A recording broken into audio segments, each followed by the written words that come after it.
Welcome to our discussion. In this video, we will discuss consolidation adjustment in JAT Holdings PLC. These are our group members and we are acting as a member of the board of directors in a board meeting of JAT Holdings PLC. Good morning everyone. Today our focus is review how consolidation adjustment impact JAT Holdings PLC group financial statement.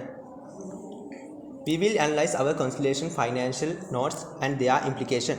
To start, I would like to invite Mr. Naveen to give us a brief overview of the group financial statement. As the JAT Holdings PLC operates as a parent company within the six subsidiaries. There are the Brushmaster Private Limited, Global Private Limited, Export Private Limited, JAT Export DMCC Private Limited,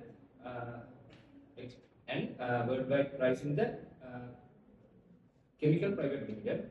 Our finance statement are consolidated in the parent present the entry group as a single entity.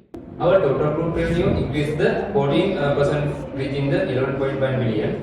Our group profit margin is standard at the 29%, reflecting the swings the decline from the last year due to the market challenges. The total assessed amount to the 14.4 billion with the equity at the 9.1 billion. Thank you for the overview, Mr. Naveen.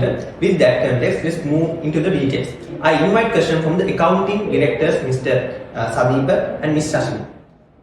Can you clarify how intergroup transaction like sales between subsidiaries are handled? Yeah, certainly. Intergroup transactions are a critical component of consolidation adjustment. As per Note 3.334, our financial statements, intergroup balances and transactions, as well as any unrealized income and expenses arising from these transactions are eliminated during the preparations of the consolidated financial statements. As per example, if Brushmaster sells brushes to JAT Global, the revenue recorded in the Brushmaster's books and the corresponding expenses or inventory in JAT Global's books are eliminated during the consolidations to reflect only external sales. But doesn't this impact our overall revenue figures?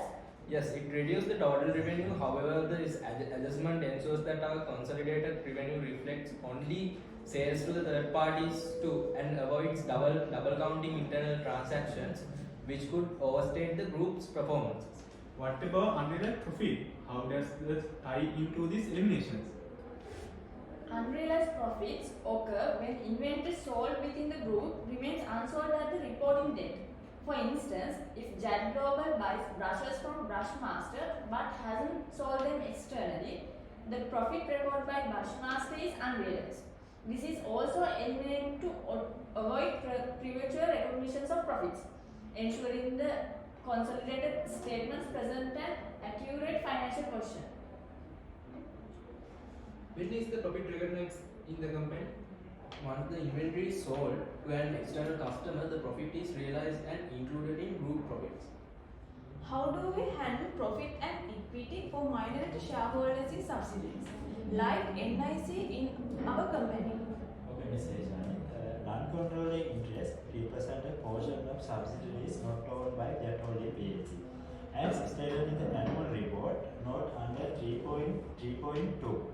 NIC are measured at their proportionate share of the acquired identifiable net asset at the acquisition date. After acquisition, any profit or loss and other component of comprehensive income are attributed to the both equity holders of the parent company and the NCI, even if the result in a deficit for the NCI. Ms. Shashini, does this mean NCI impact our consolidated net profit? Yes, exactly. The group's net profits include only the parent company's shares of earnings, while the NCI portion is shown separately. This ensures accurate attributions of profits. For instance, if a subsidiary records 1 million profit and 10% is attributed to NCI, rupees 100,000 is allocated to NCI while 900,000 is consolidated as the parent's profit.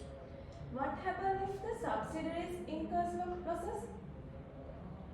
Even in the case of losses, As noted in the financial statement, the NCI share is recognized. Ever this result in the NCI having a deficit balance, this approach aligns with SLFR standards, ensuring transparency and fair reporting.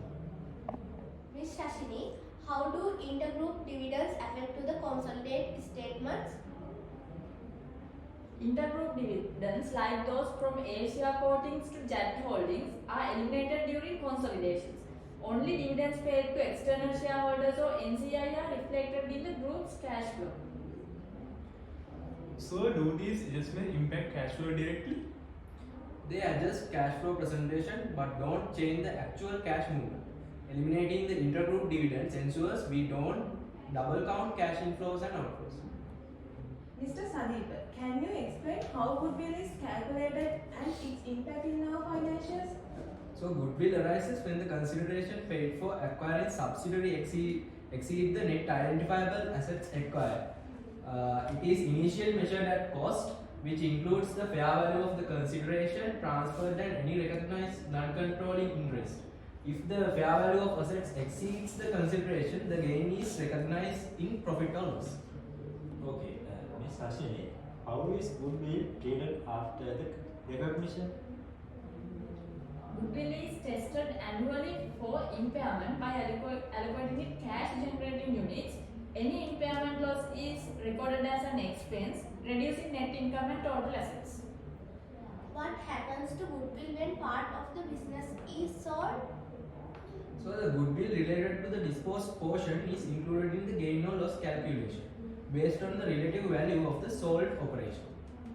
Mr. Sandeep, can you classify how the adjustment like intercompany loan affect to the cash flow statement? So Mr. Navindra, intercompany loans or repayments are eliminated in consolidation. For example, if JAT Global repays a loan to Brushmaster, it's recorded as an inflow for Brushmaster and an outflow for JAT Global. We adjust these entries to avoid inflating cash flow figures. Thank you. Shashini, so does this adjustment reduce the group overall cash flow? No, Mr. Rai. It only refines the presentation to reflect the cash flows with external parties. Thank you everyone for the insightful discussion. Before we conclude, let's get around the table to gather specific recommendations for improving our consolidation practice. This will ensure we address all potential areas of improvement. Yes, Mr. Yadav. I think we should consider the risk in our acquisition strategy by performing the regulars due to the diligence before the acquisition subsidiaries. We can ensure that their finance practices align with our group standards, reducing the compliance variations in conversation. That's a good idea. I recommended increasing collaboration between finance teams across the subsidiaries. Regular training sessions on consolidated principal and SLRF requirement can improve the risk of reporting at the subsidiary level, which will make a consolidated smooth. It's a good recommendation. I think we could enhance our investor communication by providing simplified, high-level summaries of key consolidation and adjustments such as LCI, goodwill, and intergroup eliminations. This would improve stakeholders' understanding and trust. Yeah, I also agree with that. Then I recommended to enhance accuracy and efficiency, implementing an advanced consolidation software solution. This would automate the elimination of intergroup transaction and unrealized profit, reducing manual errors and speeding up the reporting process. I will recommend it also. I recommend establishing a dedicated internal audit team to review intergroup transactions on a quarterly basis. This will help us to detect any inconsistencies or its early and ensure that the eliminations and adjustments are accurately captured in the consolidated statement. It's a good point. I would like to emphasize improving our goodwill impairment testing process. We should perform semi-annual reviews, especially during periods of market volatility, to ensure goodwill remains appropriately valued. Additionally, detailed disclosure about the assumption used in impairment testing should be included in our financial statement to improve transparency for investors.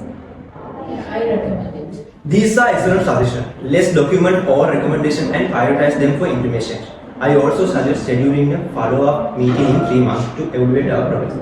Thank you all for your contribution today.